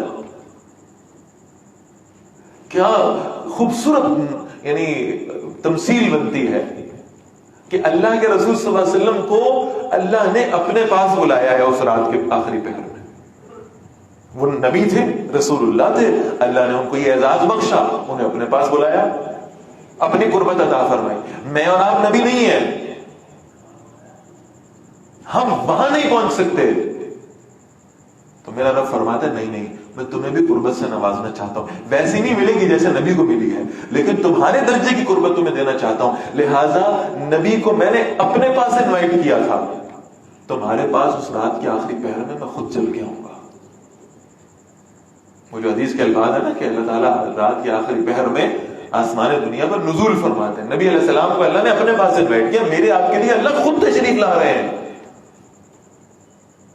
اور پھر اللہ آواز لگاتے ہیں, ہے کوئی مغفرت مانگنے والا میں اسے بخش دوں, ہے کوئی اپنی حاجات طلب کرنے والا کہ میں اس کی دعائیں قبول کروں. ہم تو مائل بکرم ہیں, کوئی سائل ہی نہیں, راہ دکھلائیں کسے راہ روے منزل ہی نہیں. ہم تو خود آ گئے ہیں, ہم تو آواز دے رہے ہیں, مانگو, سوال کرو, کوئی مانگنے والا نہیں. فرمایا وَلَقَدْ رَآهُ نَزْلَةً أُخْرَى عِنْدَ سِدْرَةِ الْمُنْتَهَى عِنْدَهَا جَنَّةُ الْمَأْوَىٰ. اسی کے پاس ہمیشہ رہنے کی جنت بھی ہے. اِذْ يَغْشَى السِّدْرَةَ مَا يَغْشَىٰ. جب بیری پر چھا رہا تھا جو کچھ چھا رہا تھا. مَا زَاغَ الْبَصَرُ وَمَا طَغَىٰ. نہ نگاہ ادھر ادھر ہوئی اور نہ حد سے آگے بڑھی. یہاں اس زمین پر اللہ کو سجدہ کرتے ہوئے، اللہ کے سامنے رکوع کرتے ہوئے، قیام کرتے ہوئے جب نگاہیں دائیں بائیں نہیں جا سکتی، اجازت نہیں ہے، ایک عام آدمی کو اجازت نہیں ہے کہ وہ نفل نماز بھی پڑھتا ہو تو دائیں بائیں اپنی نظریں کر لے. جب نظریں نفل نماز میں دائیں بائیں نہ ہوں گی تو اللہ کی اس قربت والے مقام پر کہیں اور دھیان جائے گا، کہیں اور توجہ جائے گی. لقد رأى من آیات ربه الكبرى، یقیناً انہوں نے اپنے رب کی بہت بڑی بڑی نشانیاں وہاں دیکھی. افرأيتم اللات والعزى، پھر تم نے لات اور عزا کو دیکھا؟ یہ وہ بت ہیں جو رسول اللہ صلی اللہ علیہ وسلم کے زمانے میں مشرکین مکہ نے بیت اللہ کے اندر رکھے ہوئے تھے. 360 بت، اور یہ صرف 360 بت نہیں تھے. آپ تاریخ میں پڑھیں تو محسوس ہوتا ہے کہ ہم ذرا اس کی شدت کو کم کر جاتے ہیں. وہ بیت اللہ کے اندر تو 360 بت رکھے ہوئے ہیں، اور بیت اللہ کے دیواروں پہ نبیوں کی تصویریں چسپاں کر رکھی تھی انہوں نے، کوئی کسر شرک میں رہ نہ جائے. تم نے لات اور عزا کو دیکھا ہے؟ ومنات الثالثۃ الاخری، اور تیسری اس منات کو بھی دیکھا جو ایک دیوی ہے. اب یہ جو سوال ہے نا، یہ تو یوں تو مشرکین مکہ کے لیے ہے، لیکن اصل میں تو یہ رسول اللہ صلی اللہ علیہ وسلم سے ایک سوال ہو رہا ہے. آپ معراج میں آئے ہیں، آپ نے ہماری جنت دیکھی، آپ نے جہنم دیکھی، آپ نے سدرۃ المنتہا دیکھا، آپ نے اپنے رب کی قدرتیں دیکھی، نشانیاں دیکھی. اب بتائیں وہ بہتر ہے کہ یہ لات و منات اور عزا بہتر ہے، جن بیچاروں کے پلے ہی کچھ نہیں ہے، جو خود اپنے بنائے جانے پہ بھی قادر نہیں ہے. الکم الذکر وله الانثى، کہ تمہارے لیے لڑکے ہیں اور اللہ کے لیے لڑکیاں ہیں. تلک اذا قسمۃ ضیزى، یہ تو بڑی ناانصافی کی تقسیم ہے. ان ہی الا اسماء، یہ دیویاں تو بس چند نام ہیں فرضی قسم کے.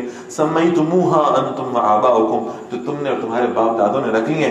ما انزل اللہ بها من سلطان، اللہ نے ان کے لیے کوئی دلیل نہیں اتاری. ان یتبعون الا الظن، وہ صرف گمان کی پیروی کرتے ہیں. وما تهوى الانفس، اور اس کی جو ان کے دل چاہتے ہیں. وَلَقَدْ جَاءَهُم مِّن رَّبِّهِمُ الْهُدَىٰ، اور یقیناً ان کے پاس ان کے رب کی طرف سے ہدایت آ چکی. أَمْ لِلْإِنسَانِ مَا تَمَنَّىٰ، کیا انسان کے لیے وہ ہوگا جس کی اس نے تمنا کی. فَلِلَّهِ الْآخِرَةُ وَالْأُولَىٰ، تو اللہ ہی کے اختیار میں ہے آخرت بھی اور دنیا بھی. وَكَم مِّن مَلَكٍ فِي السَّمَاوَاتِ، اور کتنے فرشتے ہیں آسمانوں میں.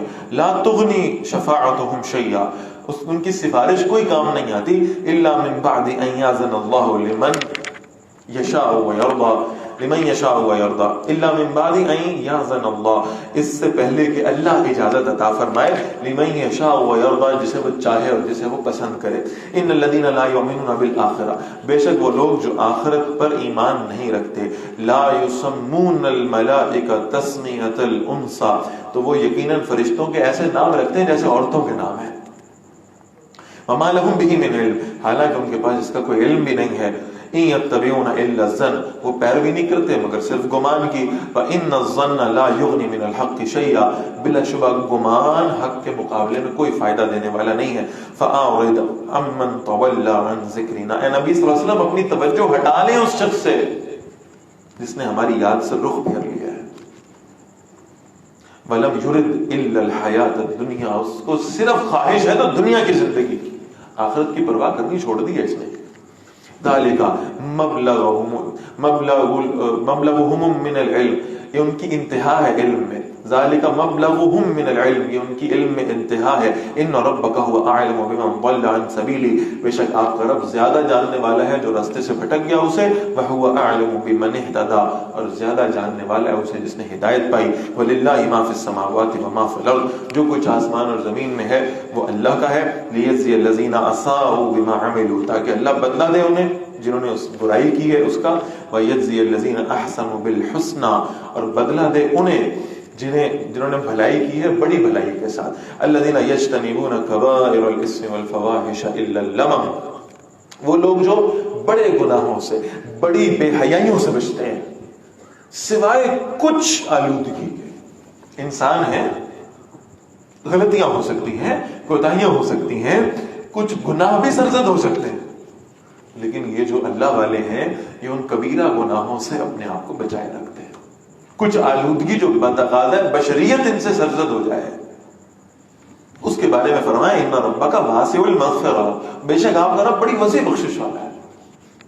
بشریت کے تقاضے سے گناہ ہو جائیں گے اور اس پہ توبہ کر لیں گے تو اللہ کو معاف فرما دے گا۔ هو اعلم بكم اذ انشأكم من الارض، وہ زیادہ جاننے والا ہے تمہیں جبکہ اس نے تمہیں زمین سے پیدا کیا۔ واذ انتم اجنة في بطون امهاتكم، اور جب تم بچے تھے اپنے ماؤں کے پیٹوں میں، فلا تزكوا انفسكم، اپنے آپ کو خود پاکیزہ نہ بتاؤ۔ یہ ہے اہل دین کے لیے بہت بڑا مسئلہ آج کے دور میں، اپنی پاکیزگی کا خود اظہار کرتے رہنا، اپنے تقویٰ کے قصیدے خود پڑھتے رہنا، اپنی دینداری کا تذکرہ جان بوجھ کر لوگوں کے سامنے کرتے رہنا، اپنا تزکیہ خود نہ بیان کیا کرو اور اپنے تزکیہ نفس کے طریقے خود سے نہ ڈھونڈا کرو۔ ایسے ایسے طریقے نکالے اور ان طریقوں کو پھر ویلیڈیٹ کرنے کے لیے کبھی اللہ کے نبی کی طرف منسوب کرتے ہیں، کبھی صحابہ کی طرف منسوب کرتے ہیں، کبھی تابعین تبع تابعین اور اولیاء اللہ کی طرف منسوب کرتے ہیں، فلاں ولی اللہ یہ کیا کرتا تھا۔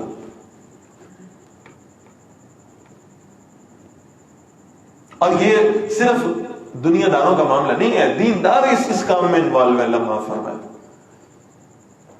ایک روایت ایسی نہیں ہے جس میں یہ بیان ہوا، لوگ بیان کر رہے ہیں، دھڑا دھڑ کر رہے ہیں، دھڑلے سے کر رہے ہیں۔ بھئی وہ صحابہ ایسے کیا کرتے تھے، قرآن پڑھنے کا اتنا شوق تھا قرآن پڑھنے کا کہ رات کے وقت میں نیند آتی تھی تو اپنے بالوں کو رسیوں سے باندھتے تھے اور چھت سے لٹکا لیا کرتے تھے اور ایک ٹانگ پہ کھڑے ہو کے قرآن پڑھنا شروع کر دیتے تھے تاکہ اگر نیند آئے اور سر کو ذرا سا جھٹکا لگے تو بال کھینچے جائیں اور آنکھیں کھل جائیں اور قرآن پڑھنا شروع کر دیں۔ یہ تشدد والا دین ہے؟ یہ آپ کو کوئی غیر فطری کام کرنے کی رغبت دیتا ہے؟ فلاں بزرگ ہے جناب، وہ کنویں میں الٹا لٹک کے قرآن پڑھتے تھے، کیوں بھائی مسجد میں پڑھنے کا اجر زیادہ ہے کہ کنویں میں؟ فلاں صاحب تھے جناب، وہ اتنے سالوں تک یہ ایسے معاملہ کرتے رہے، فلاں صاحب یوں کرتے تھے، فلاں صاحب یوں، دنیا چھوڑ کر پہاڑوں میں چلے گئے، غاروں میں چلے گئے، دنیا سے قطع تعلقی کر لی، کسی سے گفتگو نہیں کرتے تھے۔ اللہ کے نبی نے تو یہ نہیں کیا، آپ صلی اللہ علیہ وسلم کا طرز عمل یہ نہیں تھا، بلکہ آپ غور فرمائیں، یہ ابھی ہم پڑھیں گے انشاءاللہ تیسرے بار میں، اقرأ بسم ربک الذی خلق خلق الانسان من علق اقرأ وربک الاکرم الذی علم بالقلم علم الانسان ما لم یعلم۔ 5 آیتیں آئی ہیں غار میں، پہلی 5۔ اس کے بعد اگلی کوئی وحی کسی غار میں نہیں آئی۔ حضور تو غار میں جاتے تھے، نکالا ہے غار سے باہر، چلے لوگوں کے درمیان جائیں اور اللہ کے دین کی دعوت دیں۔ اگلی کوئی وحی آپ نہیں دکھا سکتے قرآن میں جو غار میں آئی ہو۔ غار ثور کا جو واقعہ آیا وہ بھی اس لیے نہیں تھا کہ عبادت کے لیے گئے، اللہ کے رسول صلی اللہ علیہ وسلم ہجرت کا سفر تھا، راستے میں تھکے ہوئے ہیں، آرام کرنے کے لیے اور مشرکین مکہ کی نظروں سے ذرا اوجھل ہونے کے لیے غار ثور میں پناہ لیا، عبادت کرنے کے لیے کسی غار میں نہیں گئے اللہ کے نبی صلی اللہ علیہ وسلم۔ یہ جو آئسولیشن کا تصور ہمارے ہاں آ جاتا ہے نا بعض اوقات دینداروں میں کہ اگر میں نے عبادت کرنی ہے تو میں کسی کونے میں چلا جاؤں، یہ دنیا والے تو سارے کے سارے کوئی جاہل لوگ ہیں، یہ تو سارے دنیا دار لوگ ہیں، میرا کیا کام ہے، میں تو اللہ والا ہوں، میں کسی کونے میں چلا جاؤں گا اپنی تسبیح اور اپنا مسلح لے کر اور وہاں جا کر بس دین کا کام کروں گا، وہاں بیٹھ کر تسبیحاں پڑھوں گا، وہاں بیٹھ کر نوافل پڑھوں گا۔ یہ اللہ کے نبی کا مزاج ہی نہیں ہے، بلکہ انہیں تو کہا گیا تھا یا ایھا المدثر، دوسری وحی ہے، کمبل اوڑھ کے لیٹنے والے اٹھ جائیں گے، یہ اب قیام کا وقت ہے، قم فانذر وربک فکبر، اٹھیں، انہی لوگوں کے درمیان آپ کو رہنا ہے۔ اللہ کے رسول صلی اللہ علیہ وسلم بیزار ہو جاتے تھے وہ 360 بتوں سے جو بیت اللہ کے اندر تھے، اس بیزاری کی کیفیت میں آپ صلی اللہ علیہ وسلم غار میں جا کے عبادت کرتے تھے۔ نبوت عطا کی گئی، واپس اس معاشرے میں بھیجا گیا، بت پڑے تو پڑے، میرے گھر میں پڑے ہیں نا، جب میں نے ان پہ عذاب نازل نہیں کیا کہ انہوں نے میرے گھر میں بت لا کے رکھ دیے ہیں، تو آپ کو بھی پھر انہی لوگوں کے مابین جا کر میری دین کی دعوت دینی ہے، چاہیے۔ پھر اللہ کے نبی نمازیں پڑھنے کے لیے غاروں میں نہیں جاتے تھے، پھر بیت اللہ کے اندر ہی نمازیں عطا فرماتے تھے۔ بھائی اس دجالیت کے سامنے، اس شرک کے سامنے کوئی تو ہو کلمہ حق کہنے والا۔ اگر دیندار لوگ بھی کسی سوشل آئسولیشن میں چلے جائیں گے اور یہ تصور کریں گے میں تو بہت دیندار ہوں، تو آپ کے اوپر صرف اپنی ذات کی ذمہ داری نہیں ہے، جس معاشرے میں آپ زندہ ہیں اس کی بھی ذمہ داری آپ کے اوپر ہے۔ آپ نے اسے اللہ کا پیغام پہنچایا یا نہیں پہنچایا؟ فلا تزکوا انفسکم، اپنی پاکیزگی کی صرف اہتمام نہ کیا کرو. تمہارے ذمے صرف اپنی ذات نہیں ہے، تمہارے ذمے اس معاشرے تک دین کی دعوت پہنچانا ہے، تمہارے ذمے اس دنیا کے اندر اللہ کا دین غالب کرنا ہے. کوئی کسی علاقے میں کر چھوڑے اور کہے کہ میں اس پر مطمئن ہوں، نہیں، ابھی بھی کام ختم نہیں ہوا. کام تب ختم ہوگا جب پوری دنیا پر اسے غالب کرو گے. لیظہرہ علی الدین کلہ. لہذا یہ آئسولیشن بھی نہیں ہونی چاہیے، اور پھر اپنے تزکیے کا خود سے ذکر کرنا اور اپنا تقوی لوگوں کے سامنے بیان کرنا، اس کا اہتمام نہیں ہونا چاہیے. دیندار لوگ ہمیشہ اپنے آپ کو لو پروفائل رکھنے کی کوشش کرتے ہیں، کرنی چاہیے انہیں، الا یہ کہ اللہ ان کے لیے کو قبولیت عام کی کیفیت پیدا کرتا ہے، اللہ لوگوں کے دلوں میں ان کی محبت ڈال دے.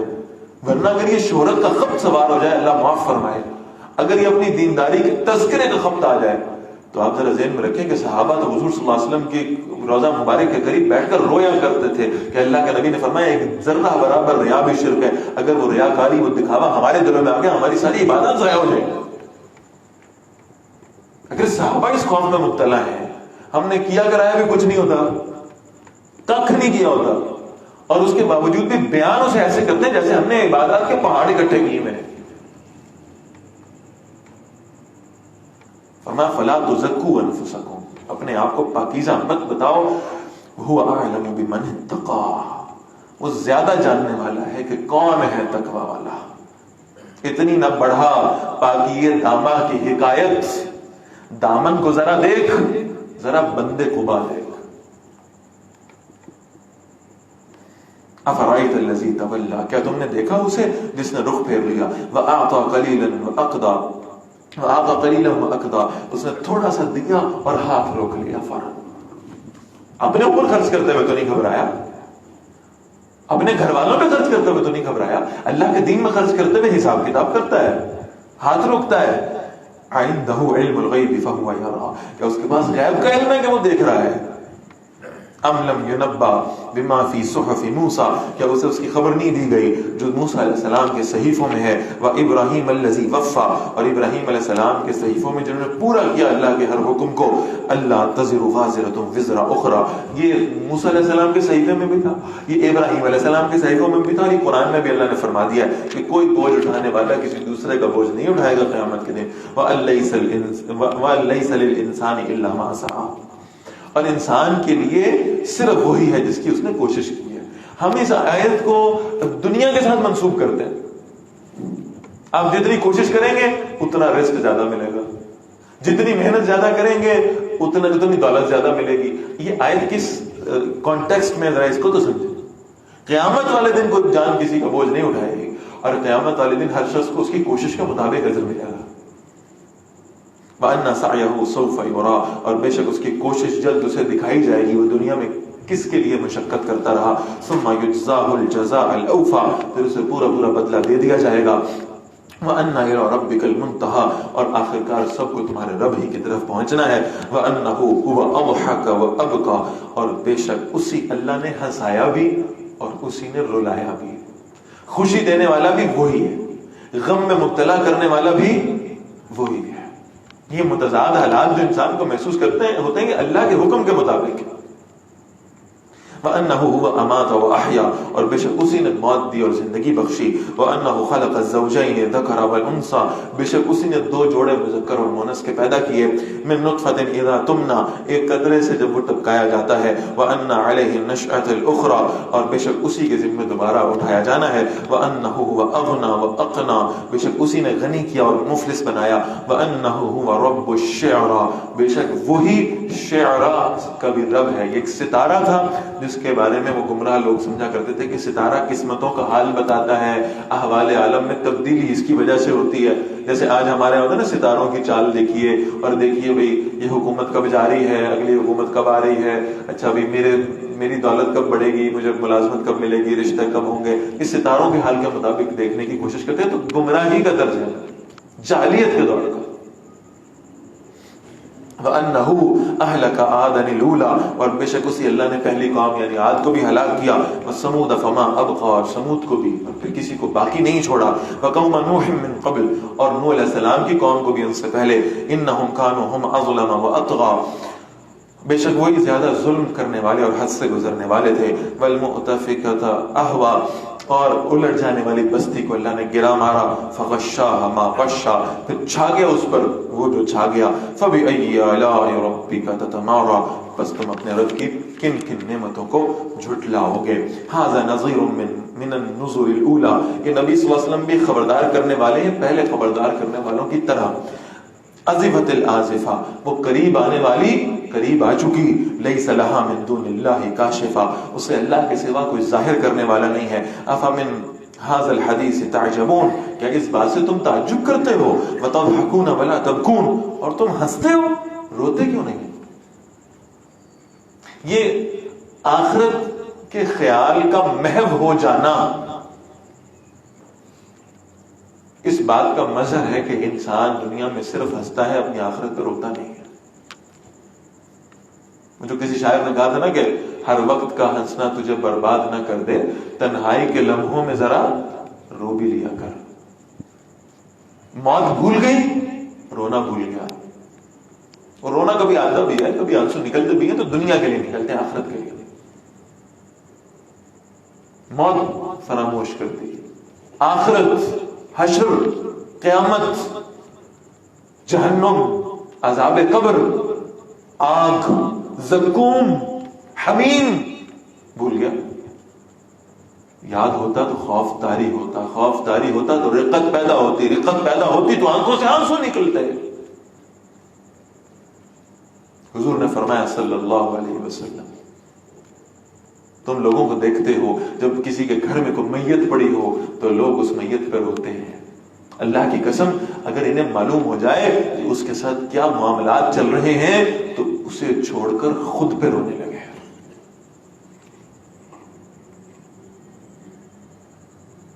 اور پھر اللہ کے رسول نے فرمایا صلی اللہ علیہ وسلم، لو تعلمون ما اعلم، اگر تم اسے جان لیتے جسے میں جانتا ہوں، جو حالات میں نے دیکھ رکھے ہیں، جن منزلوں کا مجھے پتا ہے، جن گھاٹیوں دشوار گزار گھاٹیوں سے میں آنا ہوں، اگر تم جان لیتے، لضحکتم قلیلا ولا بکیتم کثیرا، تم بہت کم ہنسا کرتے، بہت زیادہ رویا کرتے۔ وہ خوف اور ڈر تمہیں رات کو سکون کی نیند سونے نہ دیتا، تم اللہ سے معافیاں مانگنے میں وقت گزارتے، تم آنسو بہایا کرتے، وانتم صامدون، اور تم غفلت میں پڑنے والے ہو۔ فاسجدوا للہ واعبدوا، تو سجدہ کرو اللہ کو اور اسی کی بندگی کرو۔ آیت سجدہ ہے، آخر میں سجدہ فرما لیجیے گا۔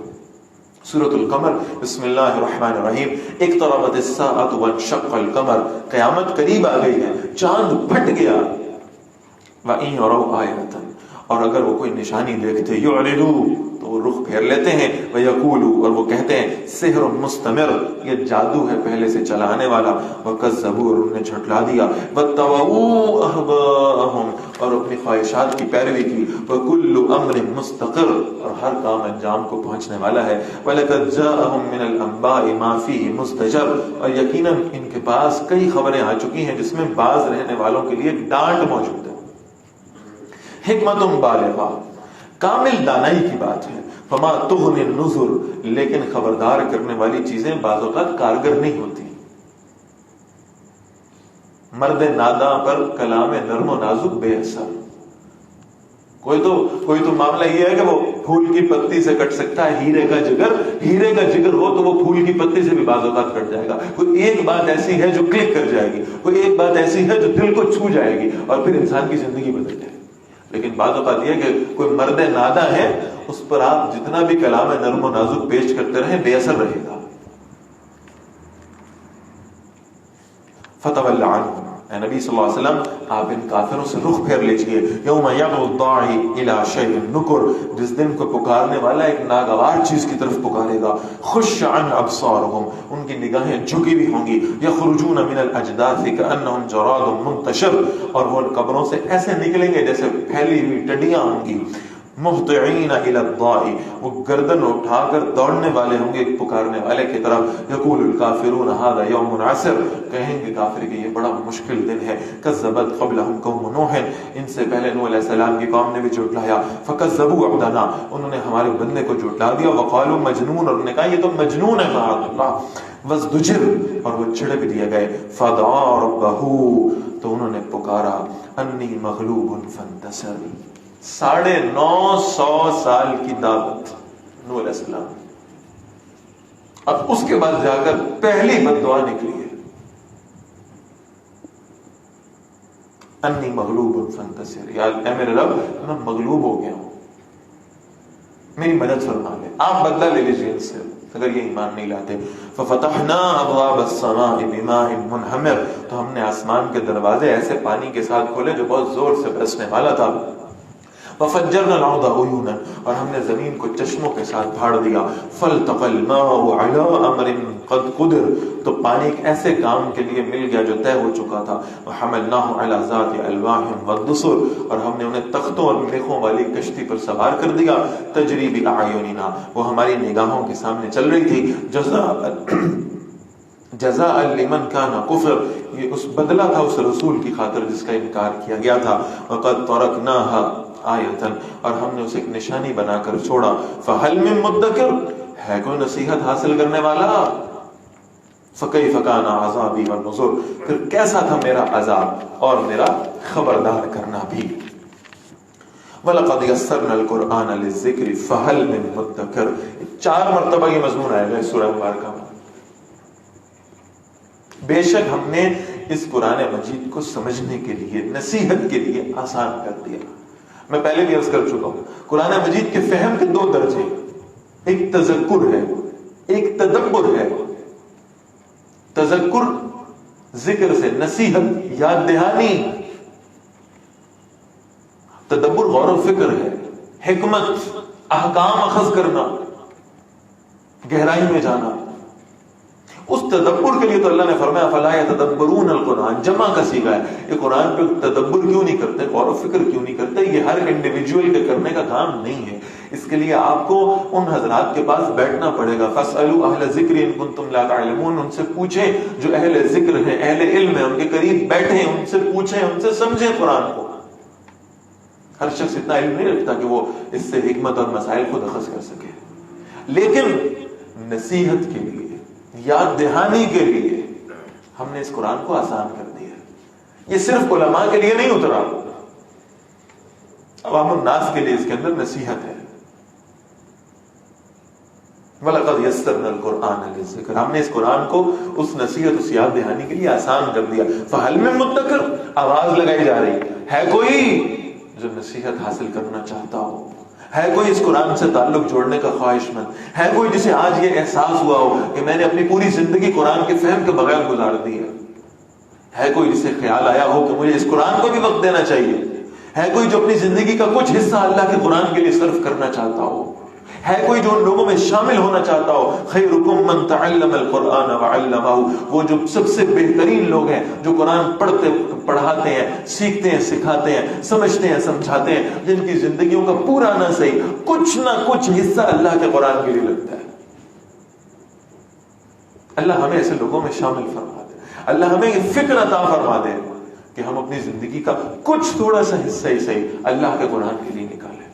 ہماری مصروفیات اپنی جگہ، ہمارے معاملات اپنی جگہ، سب چیزوں کے لیے وقت نکلتا ہے، تو اللہ کا قرآن اس بات کا حقدار نہیں ہے کہ ہماری زندگیوں میں کچھ وقت اللہ کے قرآن کے لیے بھی ہو.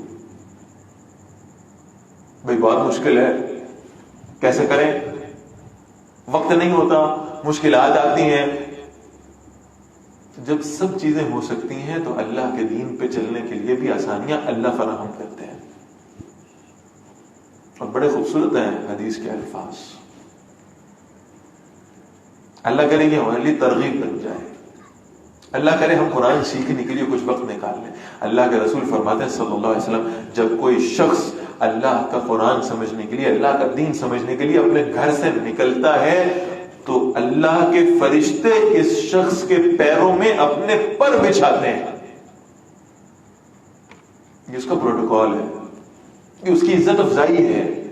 یہ اس کے لیے راستے کی آسانی ہے، اللہ اس کے لیے معاملات آسان فرما دیتے ہیں، اللہ اس کے دنیاوی معاملات میں اس کے لیے سہولت مہیا فرما دیتے ہیں۔ جس کو پہلے لگتا ہوگا بہت مشکل ہے، جس کو پہلے لگتا ہوگا وقت نہیں نکال سکتا، جس کو پہلے لگتا ہوگا سواری موجود نہیں ہے، وہ ایک دفعہ تہیہ تو کرے، وہ ارادہ تو کرے، وہ نیت تو کرے، اپنے آپ کو اللہ کے سامنے سرنڈر کرے اور پھر کہے یا اللہ میں یہ کرنا چاہتا ہوں، میں یہ پڑھنا چاہتا ہوں، میں یہ سیکھنا چاہتا ہوں، میرے لیے آسانی فرما دے۔ اللہ اس کے دنیا کے سارے معاملات اس کے لیے آسان کر دے۔ فَهَلْ مِن مُدَّكِرٍ، اللہ آواز لگا رہے ہیں، ندا لگ رہی ہے عرش سے، ہے کوئی جو سمجھنا چاہتا ہو، ہے کوئی اس قرآن سے نصیحت حاصل کرنے والا؟ کذبت عاد فکیف کان عذابی ونذر، عاد نے جھٹلا دیا تو میرا عذاب اور میرا خبردار کرنا کیسا تھا۔ انا ارسلنا علیہم ریحا صرصرا، بے شک ہم نے ان پر تیز آندھی بھیج دی ہے، فی یوم نحس مستمر، ایک ایسے دن میں جو مسلسل نحوست والا دن ہے، تنزع الناس، ان لوگوں کو اکھاڑ پھینکتی ہے، کانہم اعجاز نخل منقعر، جیسے کھجور کے اکھڑے ہوئے تنے ہیں۔ فکیف کان عذابی ونذر، میرا عذاب اور میرا خبردار کر دینا کیسا تھا۔ وَلَقَدْ يَسَّرْنَا الْقُرْآنَ لِلذِّكْرِ، اور یقیناً ہم نے اس قرآن کو نصیحت کے لیے آسان کر دیا ہے۔ فَهَلْ مِن مُدَّكِرٍ، ہے کوئی نصیحت حاصل کرنے والا؟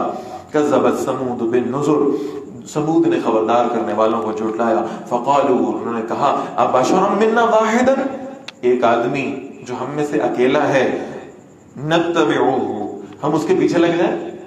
یہ ہے وہ مشرکین مکہ کے اندر بھی جمہوریت کے اثرات۔ بھئی رسول اللہ صلی اللہ علیہ وسلم تو اکیلے، اور ان کے ساتھ جو ماننے والے وہ چند ایک ہیں۔ آپ صلی اللہ علیہ وسلم کو بتایا گیا کہ جمہوریت، اس کے کچھ نہ کچھ اثرات آپ سے پہلے بھی رہے ہیں۔ سمود والوں نے بھی یہی کہا تھا، تو اکیلا بھائی، ہماری ساری قوم ایک طرف، ہمارے ووٹ ایک طرف، اللہ کا پیغمبر اکیلا ایک طرف، جمہور تو کسی اور جانب ہے، اکثریت تو کسی اور طرف ہے۔ انا اذا لفی ضلال مسعور، ہم نے اس ایک اکیلے کی بات مان لی، ہم نے مائنورٹی کی بات مان لی، ہم تو بڑی گمراہی اور دیوانگی میں ہوں گے۔ بالکل جمہوری اصول بیان ہو رہے ہیں قرآن میں۔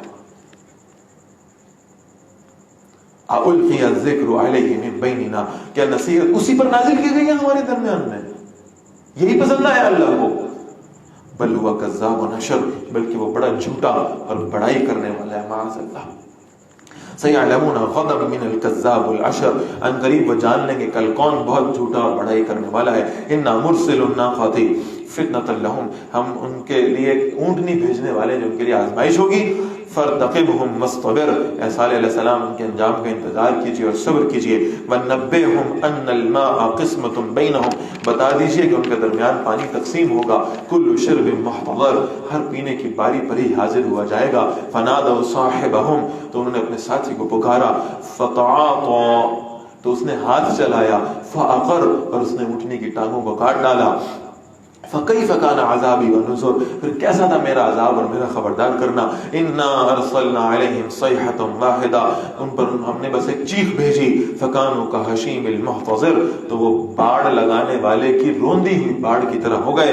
وَلَقَدْ يَسَّرْنَا الْقُرْآنَ لِلذِّكْرِ، یقیناً ہم نے اس قرآن کو نصیحت کے لیے آسان کر دیا ہے۔ فَهَلْ مِن مُدَّكِرٍ، ہے کوئی نصیحت حاصل کرنے والا؟ كَذَّبَتْ قَوْمُ لُوطٍ بِالنُّذُرِ، لوط علیہ السلام نے خبردار کرنے والوں کو جھٹلایا۔ اِنَّا أَرْسَلْنَا عَلَيْهِمْ حاصبا، بے شک ہم نے ان پر پتھر برسانے والی ہوا بھیجی۔ الا آل لوط، سوائے لوط علیہ السلام کے گھر والوں کے۔ نجیناہم بالسحر، ہم نے انہیں سحر کے وقت بچا لیا۔ نعمتا من عندنا، ہماری طرف سے نعمت تھی۔ کذالک نجزی من شکر، اسی طرح سے ہم اسے بدلہ دیتے ہیں جو شکر کرنے والا ہو۔ ولقد انذرہم بطشتنا، اور یقیناً لوط علیہ السلام نے انہیں ہماری پکڑ سے خبردار کر دیا تھا۔ فتماروا بالنذر، تو انہوں نے خبردار کرنے والی باتوں میں شک کیا۔ وَلَقَدْ رَاوَدُوهُ عَنْ ضَيْفِهِ، اور یقیناً لوط علیہ السلام کو ان کے مہمانوں کے بارے میں انہوں نے بہکانے کی کوشش کی۔ فَطَمَسْنَا أَعْيُنَهُمْ، ہم نے ان کی آنکھیں بے نور کر دی، جن آنکھوں سے وہ برائی کی نظر سے دیکھا کرتے تھے انہیں، ہم نے انہیں نابینا کر دیا۔ فذوقوا عذابی ونذر، میرے عذاب کو اور میرے خبردار کرنے کا مزہ چکھو. وَلَقَدْ صَبَّحَهُمْ بُكْرَةً عَذَابٌ مُسْتَقِرٌ، اور یقیناً صبح سویرے ان پر نہ ٹلنے والا عذاب آ گیا. فذوقوا عذابی ونذر، چکھو میرے عذاب اور میرے خبردار کرنے کا مزہ. وَلَقَدْ يَسَّرْنَا الْقُرْآنَ لِلذِّكْرِ، اور یقیناً ہم نے قرآن مجید کو آسان کر دیا سمجھنے کے لیے. فَهَلْ مِن مُدَّكِرٍ، ہے کوئی نصیحت حاصل کرنے والا. وَلَقَدْ جَاءَ آلَ فِرْعَوْنَ النُّذُرُ، اور یقیناً آل فرعون کے پاس بھی خبردار کرنے والے آئے. کذبوا بآیاتنا کلھا، انہوں نے ہماری سب نشانیاں جھٹلا دی. فاخذناہم اخذ عزیز مقتدر، ہم نے انہیں پکڑا جیسے ایک زبردست اور پوری قدرت رکھنے والے کا پکڑنا ہوا کرتا ہے. اکفارکم خیر من اولئکم، کیا تمہارے کفار بہتر ہیں ان لوگوں سے؟ ام لکم براءۃ فی الزبر، یا تمہارے لیے کچھ چھٹکارا لکھ دیا گیا پہلی کتابوں میں. ام یقولون نحن جمیع منتصر، کیا وہ کہتے ہیں کہ ہم بدلہ لینے والی جماعت ہیں. سیہزم الجمع، ان قریب یہ جماعت شکست کھا جائے گی. ویولون الدبر، اور وہ پیٹھ پھیر کر بھاگیں گے. بل الساعۃ موعدہم، بلکہ قیامت ان کے وعدے کا وقت ہے. والساعۃ اضحی وامر، بلکہ قیامت زیادہ بڑی مصیبت اور زیادہ کڑوی ہے. ان المجرمین فی ضلال وسعور، بے شک مجرم لوگ گمراہی اور دیوانگی میں ہیں. یوم یسحبون فی النار علی وجوہہم، جس دن وہ آگ میں اپنے چہروں کے بل گھسیٹے جائیں گے. ذوقوا مس سقر، انہیں کہا جائے گا آگ لگنے کا مزہ چکھو. انا کل شیء خلقناہ بقدر، بے شک ہر چیز کہ ہم نے اسے ایک اندازے کے ساتھ پیدا فرمایا. وما امرنا الا واحدۃ، اور ہمارا حکم نہیں ہوتا بس ایک ہی مرتبہ. کلمہم بالبصر، جیسے آنکھ کی ایک جھپک ہوا کرتی ہے. وَلَقَدْ أَهْلَكْنَا أَشْيَاعَكُمْ، اور یقیناً ہم نے تمہاری جیسی کئی جماعتوں کو ہلاک کر دیا.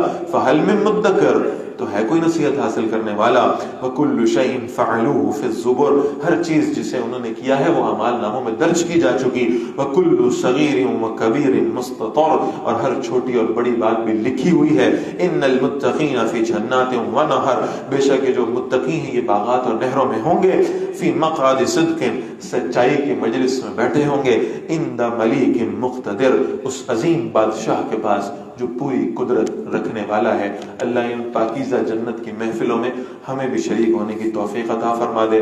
سورۃ القمر کی تکمیل ہے اور یہیں پر انشاءاللہ آج کا سیشن ہم ختم کریں گے. کل 25ویں رات ہے اور طاق رات ہے، تیسری طاق رات اس رمضان کی. اور انشاءاللہ کل ہم اپنے سیشن کا جو آغاز کریں گے وہ سورۃ الرحمن سے کریں گے انشاءاللہ. بالکل آغاز جو ہے وہ سورہ رحمان سے ہوگا. اور سورہ رحمان کل بہت یعنی آپ یہ سمجھ لیں کہ بڑا مزیدار اور دلچسپ سیشن ہونے والا ہے. کل انشاءاللہ سورہ رحمان آئے گی، اس کے بعد سورۃ الواقعہ آئے گی، اس کے بعد پوری تفصیل سے انشاءاللہ سورۃ الحدید پڑھیں گے انشاءاللہ. اور سورۃ المجادلہ یہ بھی کل ہی انشاءاللہ ہماری زیر مطالعہ رہے گی. اللہ تعالیٰ ہمیں اس کی توفیق عطا فرمائے. سورہ رحمان اور سورہ واقعہ انشاءاللہ بریک سے پہلے کے وقت میں پہلے سیشن میں ہوگی، اور پھر سورۃ الحدید انشاءاللہ دوسرے سیشن کے آغاز میں پڑھیں گے. تو کل کی ترتیب انشاءاللہ یہ رہے گی. سوال پڑھ دیتا ہوں. کیا رسول اللہ صلی اللہ علیہ وسلم وجہ تخلیق کائنات ہیں؟ اچھا، ایک وجہ ہے اردو والا سبب، ٹھیک، ایک وجہ ہے عربی والا چہرہ. نبی اکرم صلی اللہ علیہ وسلم اس کائنات کا عکس ہے. اس کائنات میں اچھائی جو اللہ نے پیدا فرمائی ہے نا، اس کائنات کی تخلیق میں اس اچھائی کا عکس اگر دیکھنا ہو، اس اچھائی کا عروج اگر دیکھنا ہو تو وہ محمد الرسول اللہ صلی اللہ علیہ وسلم کی ذات مقدسہ. یہ ہے اصل میں اس لفظ کا مطلب، ٹھیک ہے. تو بس اس اعتبار سے آپ صلی اللہ علیہ وسلم کو کہا جا سکتا ہے کہ آپ وجہ کائنات ہیں. آپ صلی اللہ علیہ وسلم اس کائنات کا پازیٹیو امیج ہیں. یہ اصل میں اس کا مطلب ہے. بس یہیں پر انشاءاللہ اختتام کریں گے. اقول قولی